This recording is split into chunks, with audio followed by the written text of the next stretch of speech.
जदयू को बड़ा झटका लगा है। नीतीश के सबसे करीबी ने इस्तीफा दे दिया है। पूरी खबर आपको बताती हूं कि आखिर किसने इस्तीफा दिया है। सबसे पहले, चुनाव से पहले लगातार नीतीश कुमार को झटके लग रहे हैं, झटका पे झटका लग रहा है और जदयू जो है वो कमजोर हो रही है। जदयू के दिग्गज नेता और पूर्व मंत्री लक्ष्मेश्वर राय ने पार्टी से इस्तीफा दे दिया है।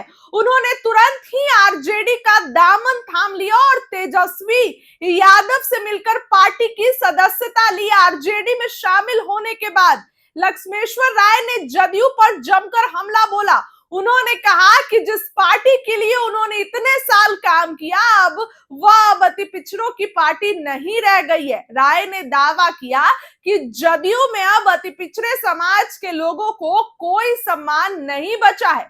उन्होंने कहा कि जदयू में अति पिछड़ों की अनदेखी हो रही है, इसीलिए मैंने यह फैसला लिया है। अभी गोपाल मंडल जो जिला अध्यक्ष है, उन्होंने इस्तीफा दिया और उसके बाद दोस्तों लक्ष्मेश्वर राय ने भी इस्तीफा दिया। आखिर जदयू में क्या हो रहा है और कितने इस्तीफे गिरेंगे, एक बड़ी खबर। देखिए, लक्ष्मेश्वर राय ने संजय झा पर आरोप लगाया कि वो पार्टी पर कब्जा कर चुके हैं और बिना उनकी अनुमति दरभंगा में कोई भी काम या ट्रांसफर नहीं होता है। ललन सिंह पर भी ऐसे तो इल्जाम लगने चाहिए। आरजेडी में शामिल हो गए हैं, जी हाँ। अब देखिए, आपको पूरी खबर बताती हूं। उनकी अनुमति दरभंगा में कोई काम या ट्रांसफर नहीं होता। राय ने कहा कि संजय झा ने पार्टी को खत्म कर दिया है। उन्होंने तेजस्वी यादव को अपना समर्थन देते हुए कहा कि वे उनके हाथों को और मजबूत करेंगे। यानी कि लोगों को यह पता चल रहा है कि तेजस्वी और मजबूत होंगे और इस बार युवा नेतृत्व बिहार में अपनी सरकार बनाएगा। इसीलिए भी उन्होंने ये देखा कि भैया मेरी पार्टी में तो मेरा भविष्य है नहीं, मेरी पार्टी में तो हमको जगह नहीं मिल रही है, तो क्यों ना दूसरी ओर चला जाए। देखिए, पहले परबत्ता से विधायक थे जदयू में, उन्होंने इस्तीफा दिया तेजस्वी यादव, और एक भूमियार जाति से आते हैं दोस्तों, तो उन्होंने इस्तीफा दिया और उसके बाद अब लक्ष्मेश्वर राय ने इस्तीफा दे दिया और नीतीश कुमार की पार्टी को तगड़ा झटका लगा। नीतीश कुमार के साथ चले गए हैं।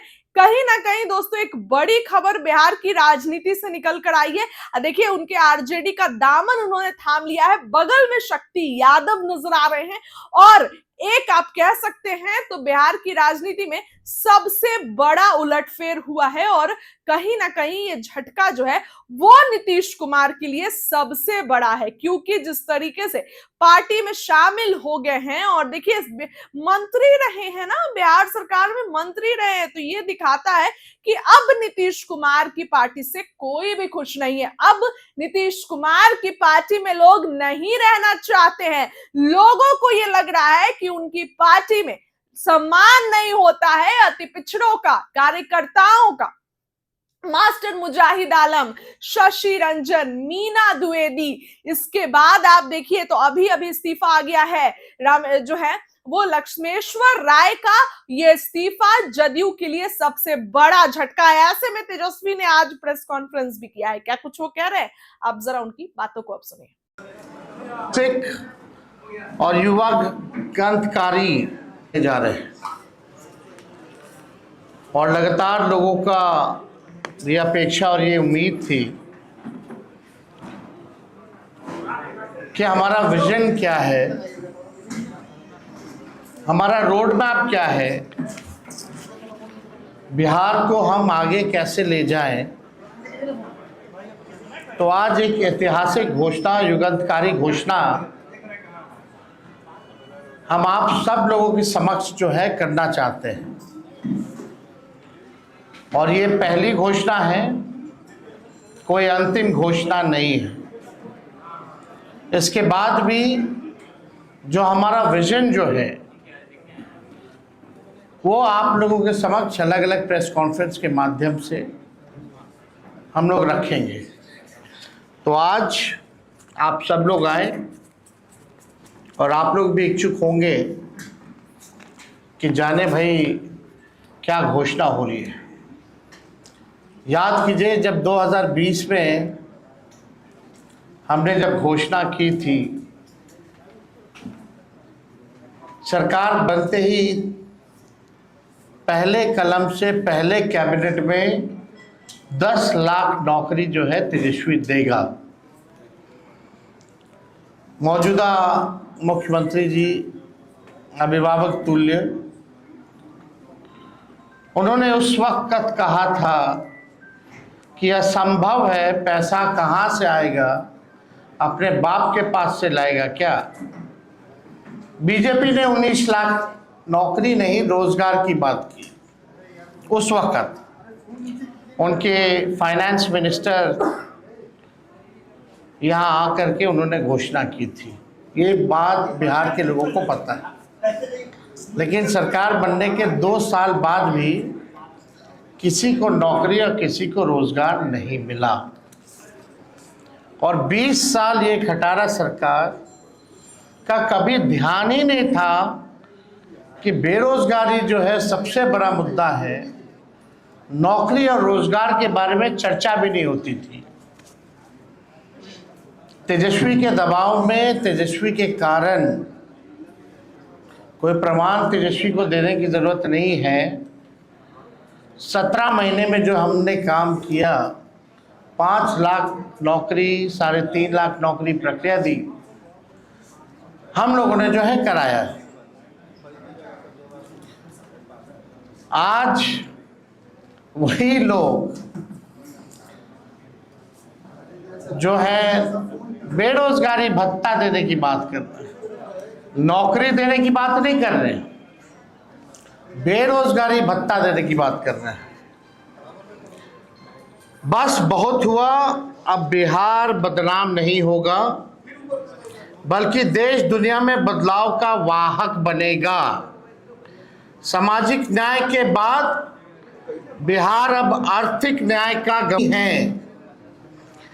ऐसे हर परिवारों को एक नया अधिनियम बना करके अनिवार्य रूप से उन परिवार में नौकरी जो है दी जाएगी।